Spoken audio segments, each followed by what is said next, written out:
Hello, loyal subjects. I know I was just talking to you about something else the stars were doing, but let me use my head to block out that light.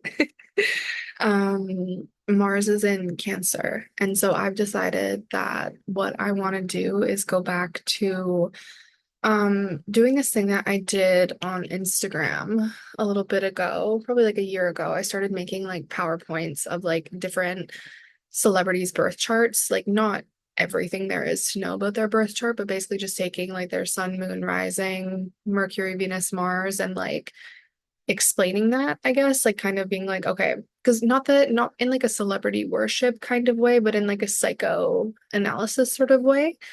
Um, and that's kind of my thing. So that's what I'm gonna try to do here. Like besides doing my little like moon tarot readings and whatever, like I'm gonna I've made a PowerPoint. I think it's pretty good. It's like a beginner basic one, whatever, but we'll learn some things. And then I pulled some tarot cards. And so like whenever one of the planets kind of shifts into a new area, I want to like explain it. Like, first of all, this is for my learning, but also like to help you learn and like just give you any sort of guidance you might need. So if it's for you, then awesome. And if not, that's okay. How do I share my screen? Sorry, you guys, I'm a newbie. Here we go. Google Chrome. Okay. I think you can see this. I'm gonna present now. Yes. Okay. So Mars in Cancer is running from today, September 4th, until November 3rd. So quite a bit of time. So first I'm just going to tell you a little bit about Mars so you can like understand that energy. So it's ruled by Aries, which is like first sign of the zodiac. So like very impulsive, like fire energy. It changes signs every like 1.5 to 2 months. So like I said, come November, we'll be making another of these PowerPoints if I'm as consistent as I plan to be. Um, and so Mars basically like whatever sign and like house that's it in your chart, it will represent like how you handle your energy, your passion, how you take action, your inner drive, like your sexuality. It can influence like your desires, ambition, assertiveness, how you pursue your goals, etc. Sorry, I have an itchy nose. And then just a little bit about Cancer too. So just kind of like show like, okay, what happens when these two meet? Because that's really all astrology is like taking a little bit of this plus this and like what happens.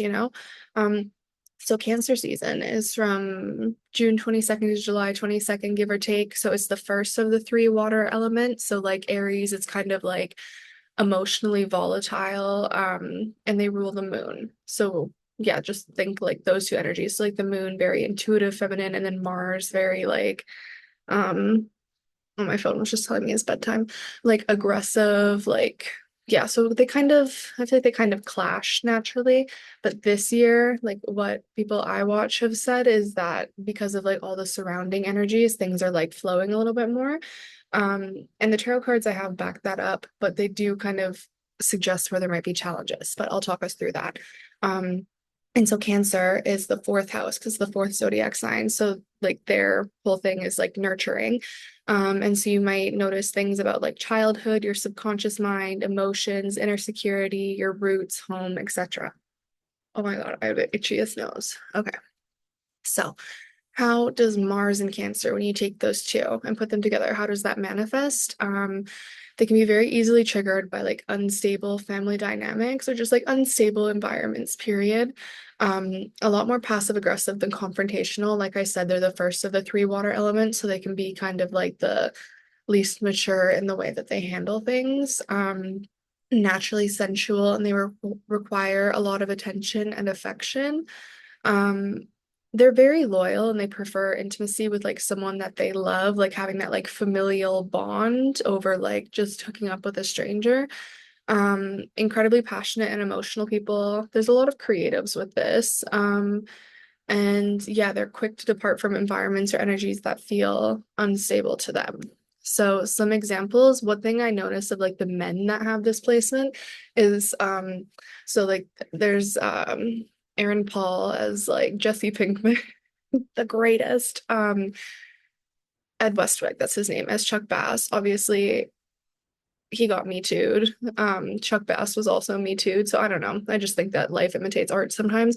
And Alan Rickman as Snape.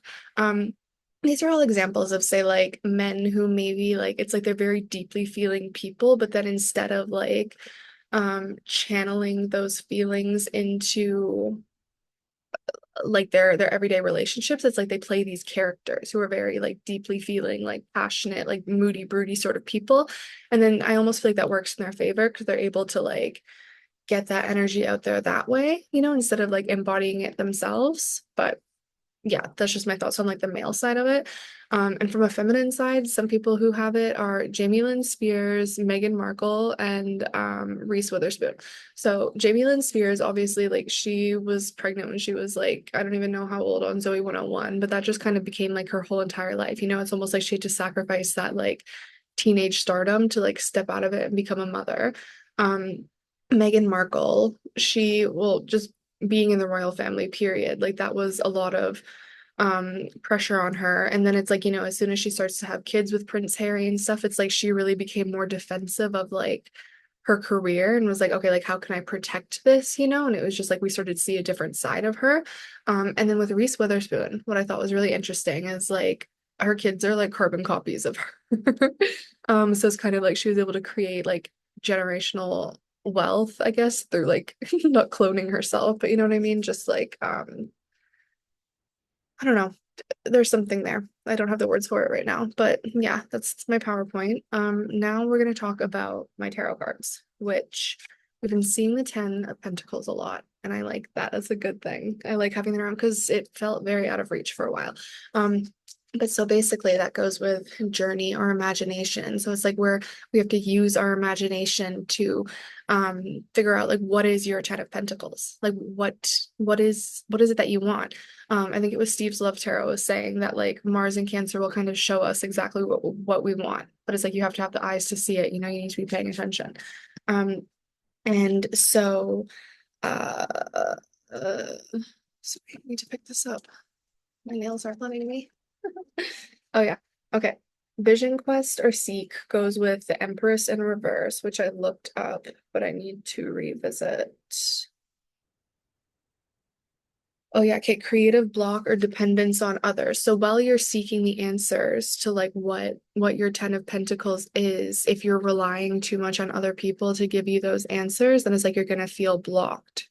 So like when you're not blocked, the Emperor is upright, that's where you want to be. So like just don't allow other people to influence you too much in this energy. Like just kind of like be really rooted and grounded in yourself. Like I feel like I said, Mars is like that fire, impulsivity, and Cancer is like emotional, watery, like whatever. So there's not really a lot of grounding there. So it's important for you to make it a point to stay grounded. And like along the way, you might notice trickster energies or challenges coming up, and that goes with the Seven of Wands reverse. So this is like exhaustion or like giving up or feeling overwhelmed.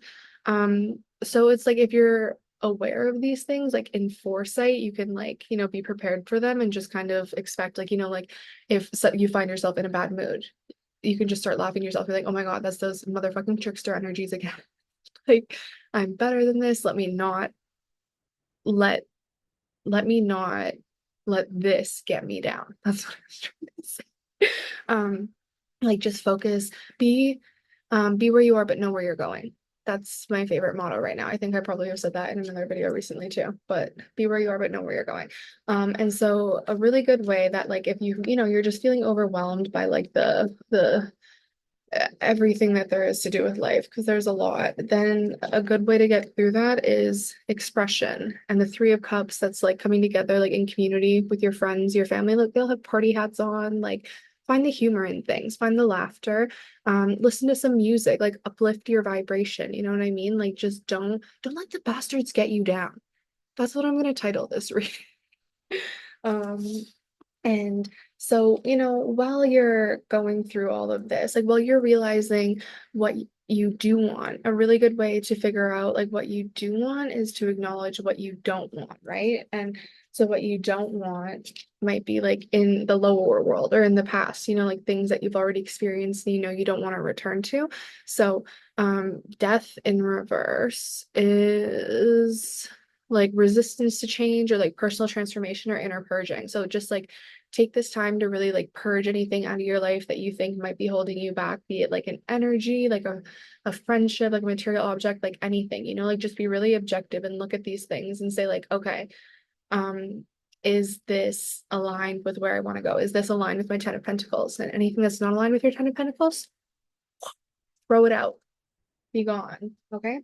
Um, and so once you start to get rid of more of those material objects that maybe you're holding on to, or just like those ideas and whatever, like just like anything that's keeping you stuck, like once you start to free yourself, then it's like you have hope again. Like you feel open to the universe because you've surrendered and you just say, okay, like now I know how I want to feel. Now I can be open to like let that come to me. Because the King of Pentacles is someone who's all about like the moolah, the material objects, like he's too much in the physical world. But if you can like become, I'm not saying totally detached from the physical world, but like just practice, like know, be where you are, but know you're going, right? So it's like you're in the present moment. You're going about the day-to-day motions of life. You're enjoying them as much as you can. You're trying to enjoy them like with the same mindset that you would enjoy whatever your Ten of Pentacles is whenever you have it. It's like you have to be the energy that you're trying to get to. But um I was gonna say something and I fucking lost. Um, so like he's too much in his immaterial being, right? So then it's like when you free yourself of those material possessions, then you open yourself up spiritually so that more can come to you and you're not just like a human, like you are a soul, but it's like no one else can see that for you. So you have to see it for yourself. You can't let someone else tell you that their Ten of Pentacles is your Ten of Pentacles. No one else knows what's best for you except for you. Okay? Don't let the bastards get you down. Love you.